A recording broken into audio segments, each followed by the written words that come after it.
Mais si je trompe Sandra, je la trompe elle aussi. Je trouve pas la solution. Et si je me dis que je dois l'oublier, j'ai le sentiment d'être résigné. Mais c'est pas beau de rester avec Sandra par résignation, non? Oui. Oui ou non? Oui, à ce que tu dis. Qu'est-ce que je dis? Non à la résignation. Et qu'est-ce que t'en dis? Je dis oui. Enfin, non. Enfin, tu m'as compris. Non.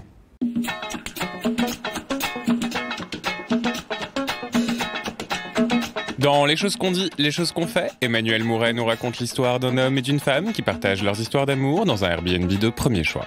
Et c'est indispensable. Pourquoi ? Je sais plus ce qu'il faut dire. Parce que le film est tellement désuet qu'on échappe à l'horreur de l'époque et comme Daniel Lévy, il nous donne l'envie d'aimer.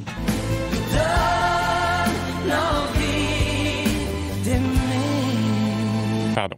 On y tombe amoureux en regardant des documentaires en noir et blanc sur des gens qui font des danses cheloues, on s'y engueule en citant des grands auteurs, et on se dit que tout ça va finir en plan A3 dans un haussmannien aussi énorme que l'appartement d'Innocence the Dreamers de Bertolucci.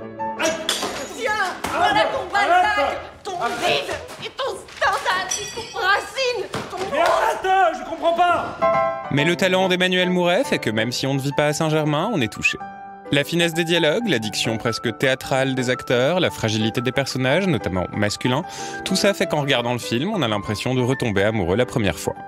J'étais persuadé que tu m'avais complètement oublié. Non, j'adorais nos rendez-vous, nos conversations. C'est toi qui m'as laissé sans nouvelles. Mais tu plaisantes. Souviens-toi, c'est toujours moi qui prenais l'initiative de t'appeler. C'est que tu m'avais mal habitué, c'est de ta faute.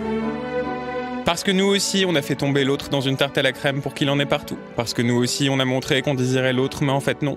Parce que nous aussi, on ne pouvait pas se dire que l'on s'aimait, peut-être. Et puis on a fini par enlever le peut-être, parce que ça nous brûlait, parce que c'était trop fort, tant pis, on verrait bien. Bref, on sort de là en ayant eu l'impression de se rouler dans les draps après l'amour tellement c'était bon, avec l'envie de faire des pirouettes dans la rue parce qu'on est amoureux, de dire bonjour aux commerçants, le sourire jusqu'aux oreilles, alors que c'était juste un film. Ça doit être ça, la magie du cinéma. Je vais me coucher un peu.